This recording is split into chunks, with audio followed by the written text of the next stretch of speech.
We are here today with Maxina Storibrook, whose book, singular, because plurals, dinoco, sounds like all sorts of interesting trouble. Also, she has the most entertaining posters in the background, but that's a whole different set of stories. I've been getting comments on those for every interview that I've done so far. Well, I mean, they're entertaining, so yes, all the fun things. There you go. All right, so tell us a little bit about yourself and what you're working on at the moment, and then we'll get back into the other stuff. So my name is Maxina Storibrook, and I've been working on my dinoco saga, which is actually a series, dinoco being the first book in it. Ah. And I've been working on books 4 and 5 for it. Ooh, out of how many? Out of 5. Out of 5. Okay. So you're almost done. I am. Don't look so excited. I've been working on this series for the majority of my life, actually. And I've been writing with the intent to publish this series since 2015. Okay. So I've been working on it nonstop for the past 5 years. And once you really go deep into a series that much for that long, you start to really, even if it's exciting, you start to feel, I really want to write something different. I want to write a sci-fi thriller. I want to write a horror. I want to write a dystopian. I want to write a strict epic fantasy. Anything but what I've been working on for the past 5 years. But you're almost there. I am. And I really am excited to actually wrap up the story and tie the loose ends and share it with my fans, because I know that they're all fighting at the top waiting for me to actually release it. All right, so you'd better actually tell us about it now. The series? Mm-hmm. The whole series. Go for it. The whole series. Well, it starts off with the main character coming home to an assassin in her house, trying to kill both her and her mother. Oh, bad times. And the main character's name is Mara DiNarco, the name of the series. And she is mortally wounded in the encounter, gets shot in the stomach, and she passes out from pain, only to wake up the very next day, not only with the bullet wound completely healed, not only on a different world, but now also with sparks coming out of her fingers. That would be... And she's from 21st century Earth, too, just like us. So it's really like, whoa, what in the world is going on with me? And did I die and end up in some strange land? Well, not the dying part, but the strange land part, yes. So what's with the sparks? Or can you not tell us? No, I can. It always takes me like 5 minutes, so I've been trying my best to condense it down every single time I have to explain it. So what the sparks are is that she's actually an Alkinian, which is the name of the elf species. And her family had run to Earth to try to escape the people who were trying to kill them. Yes, I can understand that. They sealed away her powers that she had been born with so that they wouldn't be caught as easily. So when they went back and they went through the portal, it broke the seal in her mind, and her body and her own mental state, which was unused to this power and never dealt with it before, it decided to go rampant because of that. So now she's having to learn how to control this power that she was born with, which is literally like an energy supply that is just catered to her physiology, while trying to figure out who's trying to kill her, while dealing with all the personal issues of going to a new world. So just, your average Tuesday. Yeah. Well, I mean, it was the average Tuesday when she walked into the house anyway. Okay. So why are they trying to kill her? I mean, well, you probably can't tell me that. That's all spoilery. But I feel like I really want to know, because that's probably a good portion of the story right there, is trying to figure out why they want to kill her. It is a pretty big reason why, and the reason why tends to change as you progress through the entire series. Because first they want to kill her, then they want to use her, then they want to kill her again, and then they want to use her, and then they just want to manipulate her. That sounds like a really tough time. Gosh. Okay, so tell us a little bit more about the world, so we can understand sort of where she fits. My favorite. I love world building, so Yeah. I am very proud of my world that I created. So let's go ahead and go back to her powers. So what had happened is that on a world called Alkina, which is where the Alkinians, the elves, were from, 6,000 years ago, they were a highly advanced species, but they used gas products and really didn't take care of their environment, and just essentially let it go downhill, and the planet was dying because it was overly polluted. There was radiation in the air. People literally had to live in domed cities that cycled the air because it was so bad outside of the domed cities that if you stepped out there without a hazmat suit, you'd die within 5 minutes. Whoa. Yeah.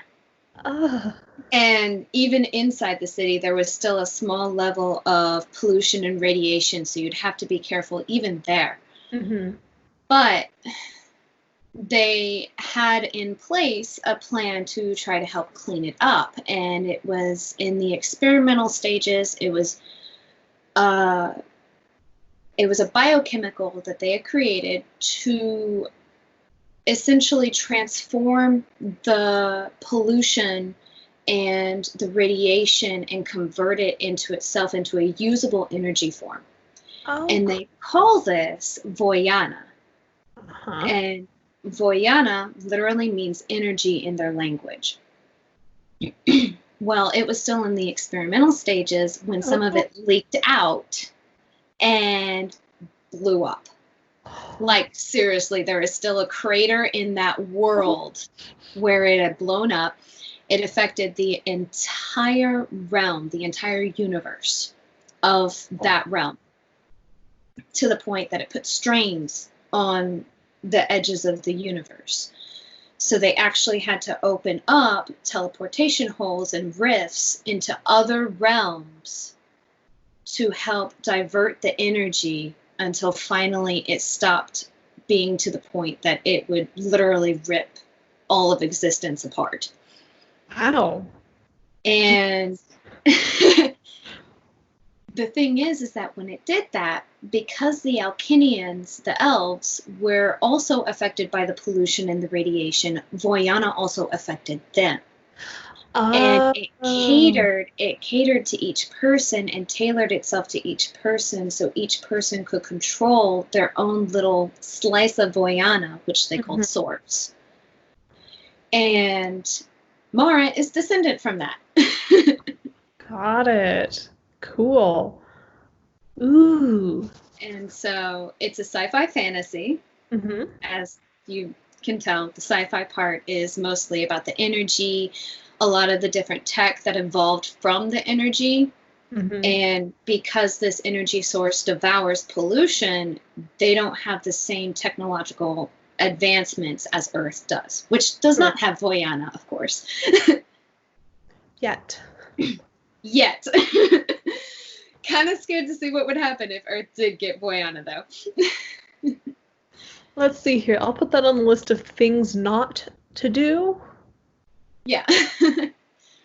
But the world that the story takes place on with Mara Dinoco, that world is called Blasria. And it has more of, they're called Blasrians, but it's like humans. And they were the last planet that the Alkinians had hopped to after the Voyana explosion. So it has the least amount of Voyana in it, but it does still have it. And so their technological advances are advancements are different. In some aspects, it's more advanced than Earth. In other aspects, it's less advanced because they don't have the same methods of advancement as Earth. Right. When the Alkinians went there, they ended up affecting the progression of those species as well, because the Alkinians are highly advanced. The Blasrians were still infants in comparison. And so they jumped a few steps without learning prior. Oh, so problematic. It definitely can be, yes. But it's also where the Alkinians have some of their hubs, I guess you could say, for those who actually control and moderate the not the fluctuations of Voyana, essentially moderate the usage of Voyana. Right. And inter-realm travel. Okay. Or cross-realm travel. And, well, essentially there's some baddies who don't want to listen to the higher-ups, who are called Ecolanes and High Lords and stuff like that. And yeah, it gets pretty convoluted. Okay. It's hard to explain it all in simplistic terms, but... Well, I mean, that's the best bits of sci-fi fantasy. You just kind of throw everything together. Yeah. And it's fun. Okay, so you're almost done with this series. What will you do afterwards? I've already started planning it out. So, with the dinoco saga is just one piece of the dinoco multi-realm. As I call it. So that's going to be one series. I do have a lot of other stories planned that revolve around the same lore and the same world building as the dinoco saga, which the dinoco saga will establish all of that. But then also I have other books, like my new sci-fi thriller that's coming out, or will be out by the time of this video. Fun. And I have a litrpg planned. Also I just plan on really branching out. Sure. Paranormal romance, thriller, high fantasy, all of essentially everything that I listed before. yeah, everything that you haven't done yet. Exactly. Yes. Ooh, fun. Okay, so sci-fi thriller. Let's talk about that one. Sci-fi thriller. The Calling. That's the name of it. By the time this goes out, right? Yes. Okay. Yes. Its publication date is June 15th. Oh, okay. So right around the corner as of the time of this interview. But it's actually, the sci-fi thriller was actually based off of a dream that I had. A very creepy dream. But inspirational enough that I decided, you know what? I'm gonna write a short story about this. And pop it up on my Patreon, because I have a Patreon, and on my Patreon, for one of the lower tiers, I have short stories available for my patrons. And so I started writing it. Turned out longer than I expected, which sometimes happens with my novelettes. Sure. Because this one's my third novelette that I've written. Okay. By accident. It's like, oh, I'm on part 3. That's about 3,000 words. Well, if I do 7,000 more words, I'll have enough for a nicely sized novelette. Okay, let's keep going. And it's essentially the sci-fi thriller, The Calling. It takes place in the future when the world has been decimated. Humanity is in the thousands. Remaining humanity still alive is in the thousands, I mean. Sure. And giants have descended from the sky called elites. And they literally look like faceless moving statues. So think of the faceless mannequins that just have the slight indents. Oh my goodness. Yeah, creepy. And they were humanity's saving grace. Ah, okay. So not super creepy. Yet. You'd think. Oh no. Essentially, stuff happens. And Emmy, the protagonist, finds out just why they came to their world. Oh no. Oh no. Yeah, it's not going to end well, is it? Well, I mean, relatively speaking. I mean, it is called a thriller. Yes. Yes, very well. Oh my goodness. I'll leave it at that. Oh, the drama. Wow, okay. Yeah, I can see how that would be like a creepy dream sort of a thing. Faceless, wandering statues. How large are these in comparison to the average person? Oh, a couple stories. Oh, wow. The smallest one is about the size of a house, like a single-story house. That is so much worse. And that's like a baby.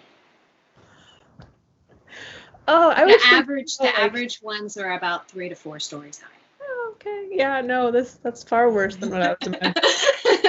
I was thinking 1.5 people, that sort of a thing. Maybe two times the average. No.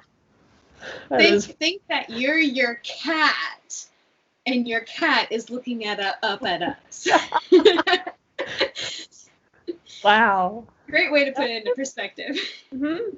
That's really fantastically awesome and super creepy.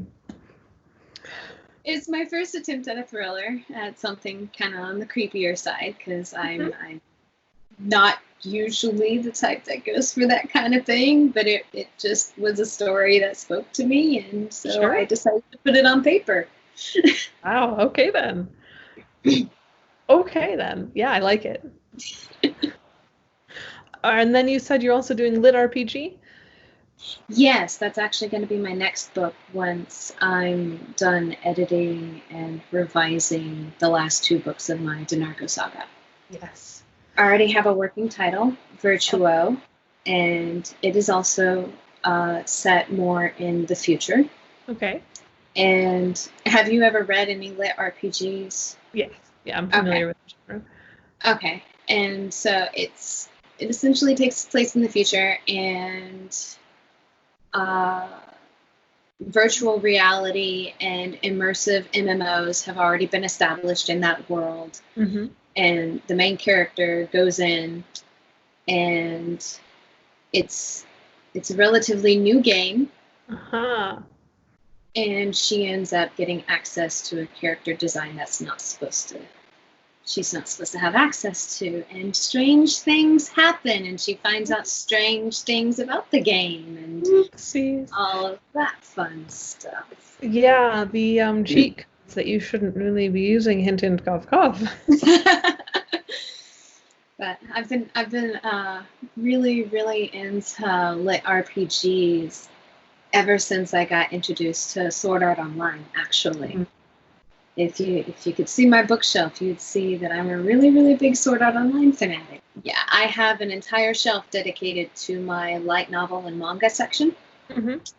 And underneath the light novels, I have pretty much all of the Sword Art Onlines in Japanese. In Japanese? In Japanese. And I'm about a third of the way done collecting all of the English light novels of the Sword Art Online series. No, about a fourth of the way. Wow, I didn't realize they were that extensive. Huh? I didn't realize that. I mean, I knew the series and the whole collection was rather large, but I didn't realize that's a lot. The main Sword Art Online series, the main one, is about 18 or 19 books long. Mm-hmm. Last time that I checked. And then it has several spin-offs. Oh, those are the things I always forget about. Yeah. There's the Progressive series. which is about 5 or 6 books long last time that I checked. The GGO series, which is about 6 or 7 books last time that I checked. And I want to say that there's one more spin-off that I haven't started collecting yet. Fun. So you just explore all the genres. Yeah. Okay. I like reading all sorts of genres, and I have ideas for writing in all sorts of genres. Sure. I really don't want to limit myself. Yeah. Now, as far as the writing process goes, from idea to theoretically, in this world of starving artists, money in the bank, least favorite part? Heavy dialogue scenes. Oh, really? Really, really heavy dialogue scenes. My favorite are action scenes. Uh-huh. And they're just like going at it. Like, wham, bam, pow. Slice, if there's a sword involved. But no, the heavy dialogue scenes that involve, I don't want to say exposition, but essentially the parts of the story that you have to have the characters talking to one another to progress through it. Right. And a lot of times when I write them the first time, they just turn into expositional dumps. Oh no. And so all I'm doing is just doing it's light banter back and forth, but really all it is one character explaining to another character what's going on. And afterward, I have to go back and go like, okay, how is this really actually going to be told to this character? Is it really only going to be one person talking, or is it actually going to be several, or how is that going to work? Yeah, I mean, to be fair, those are the parts that usually are involving, like, people traits, which are hard. Yeah, that too. But with my sci-fi fantasies, it's mostly because the history of the realms actually impacts the occurrences of the actual present day occurrences and events. A lot of times, some characters, especially since Mara isn't from that world, some characters actually have to explain to Mara, oh yeah, like there were these ancient families way back when, and they tried killing one another, and etc. Yeah, it didn't go well, and have to explain all of that to Mara, but explain it in a way that doesn't seem like, oh yeah, and reader, this too. Yeah. Oh, that is hard. I know a lot of books, even like big name, huge, giant bestsellers that do that, and it's hard. It is. It's really hard. Yeah, I do my best. I can see how that would be problematic. One of those, I didn't actually take the history of the world classes, and maybe you should explain it, but not.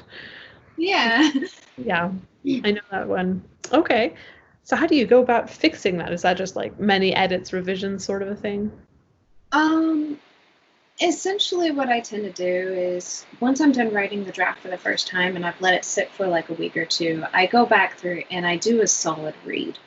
So I do a solid read on the first draft. I don't focus on grammar or anything else like that in the first draft. I focus on that in later drafts because a lot of times what ends up happening is first run through the draft, first time back to the computer after that, and I'm making major revisions. Oh, okay. And so that's when I fix things like huge dialogue chunks that are too exposition-y or whatever else, and any action scenes that don't make sense, any plot holes. I fix all the really big stuff first, and a lot of time those dialogue chunks are take some major revisions or at the very least heavy edits before I'm comfortable enough with them to move on to the next stage. Okay. But I try to make it sound as natural as possible before it goes off to my editor. Yes. And then the editor will fix, hopefully, whatever else problems pop up. Or at the very least point out to me, something's wrong here. There's something missing. I really don't understand. Can you explain this a bit more? It's like, oh yeah, I'm too close to my world. Thank you. I didn't realize that I was missing that. I have done that a couple of times. Sometimes being too close is very useful because you know exactly what's going on and you can fix things. But then the opposite is also true. Mm-hmm. There have been many times where I was too close to the scene and my editors would tell me, it's like, hey, this is like a ball scene. What is the main character wearing? And I'm like, oh shoot, yeah, I never described what she was wearing in that really beautiful, gorgeous dress that sparks anytime she spins or moves. Like, that's kind of important. It actually is important because the way it sparks and moves is reflective of not only her mood, but also her powers. Oh, yeah, I could see how that would be super important. Yeah. It's like, I didn't describe that? What? Oh no. Oh no. And I'm talking about how it's like moving and flaring, but I never actually described it. Ah. Whoopsies. Yeah, okay. Yeah. Sometimes though, I have to say, finding those little holes is a bit entertaining. Saying, oh, well, how in the world could I possibly have missed that? Yeah. No, I understand. What fun. Okay, for writery types, and pick whichever genre you like here. Sci-fi, fantasy, lit RPG, sci-fi thriller, whatever you like. Are there traps to avoid? All of the above. And what the trap is to avoid is to edit while you're writing. Oh, interesting. Edit while you're writing, not afterwards? Huh? Edit while you're writing. I know that some people do the while you're writing thing, and then some people do the don't touch it until you've finished, and then go and edit.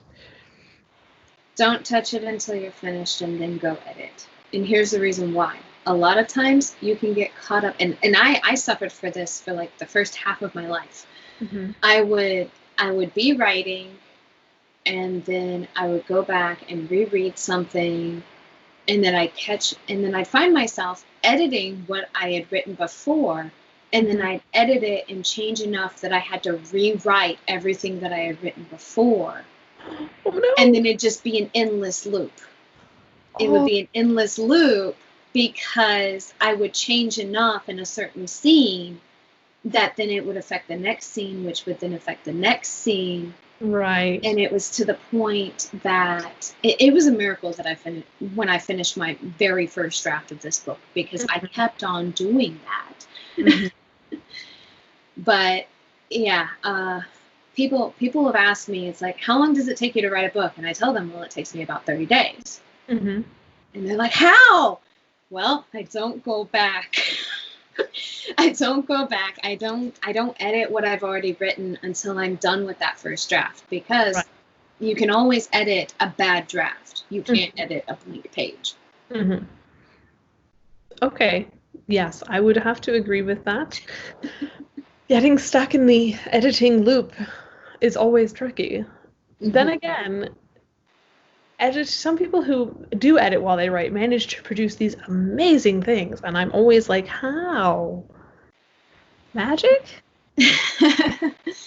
The only thing that I've really been able to successfully get a book out while doing that are my novelettes, actually. Like that does make sense. My sci-fi thriller and my 2 novelettes that's actually based off of the world building of the Dinoco saga. Mm-hmm. They follow different characters. All of them were Patreon exclusives, and because they were Patreon exclusives, that means I was posting them on a weekly to bi-weekly basis. Right. And obviously did not have the whole thing written out before I started. So what I would do is I would write a part or two or maybe three, and I would edit those, and then I would schedule the posts, and then I'd write the next several parts, and I just like write, edit, schedule as I went along. But because they were so short, they were simpler when it came to the plot line, and so I was actually able to do that. Right. That makes sense. With the 100,000 word document, maybe not so much. A little bit trickier. A little bit more going on there. A few more scenes to deal with, yeah. Yeah. Okay. So you've got your dinoco series. You've got your sci-fi thriller. Do you have any other stuff out that we should be aware of? Or is it all just the Patreon stuff, which we should be aware of? The Patreon novelettes actually are getting published as well. Okay. And, let's see here. My Unsung Hero is getting released mid-June? No, May 30th. That's me. Sorry, I was looking over at my calendar. No, you're fine. I have to keep a calendar by my side at all times. I have like one of those huge wall calendars on that side of my room over there. And it's a 2-month calendar, which I actually need to update because it's right there at the end of the second month. But yeah, I'm releasing My Unsung Hero on May 30th. It was originally published already, but I'm re-releasing it more for wide distribution now. Okay, sure. Starting on about May 30th. An ebook version will be available as well. Very exciting. Huh? Very exciting. Yeah. And then The Calling, my sci-fi thriller, that one's getting released on June 15th, and that one used to be a Patreon exclusive. And then my third Patreon exclusive that's also getting published is Shattered Reality. And that one I'm just getting the cover finished up now, and then that one has a publication date in August. Very exciting. Yeah, and then I also have a textbook and workbook. Textbook and workbook? Yes. What? It's called From Inkling to Ink, a writing and publishing guide. Ooh, shiny. Very exciting. I have a master's degree in creative writing for the entertainment industry. And it was actually after that I decided to sit down and finally finish dinoco, the first book in my series. But once I started going to conventions and events to help market my book, I had a lot of writers come up to me and ask me for advice and help. So I took all of the knowledge that I had learned and all of my personal experience as well and put it into a book. Very cool.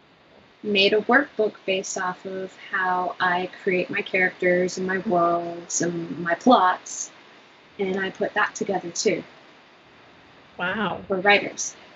Very exciting. Now, are these out yet, or are they coming?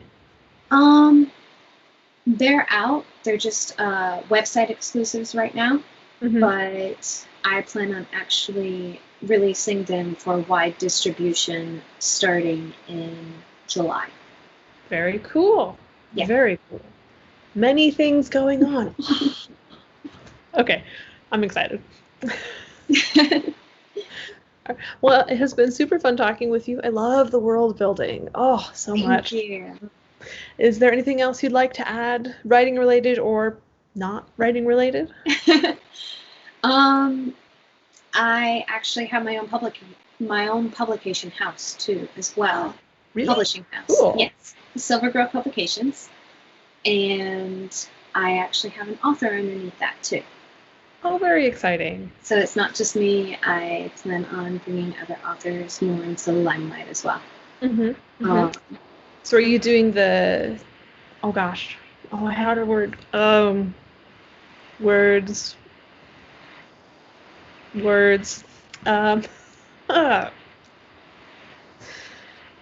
It's not a vanity press, if that's what you're asking. No, that's not what I was going to ask. It just vanished. Anyways, you might as well just tell us, since I can't think of words. Words are hard. It's going to be styled more after traditional publishing houses. Okay. So the author won't pay anything up front. And majority of everything will be done in-house. Silver Grove will be marketing and distributing the books. Wow, very cool. Both ebook and print. And essentially the events that I said that I go to with marketing my own books, I would start actually carrying my author's books that are underneath my publication house. I would also start carrying those books at the table as well. Very exciting. And is this genre specific, or are you wide genre range? Wide genre range, but essentially no erotica or historical. Yeah. Or more political pieces.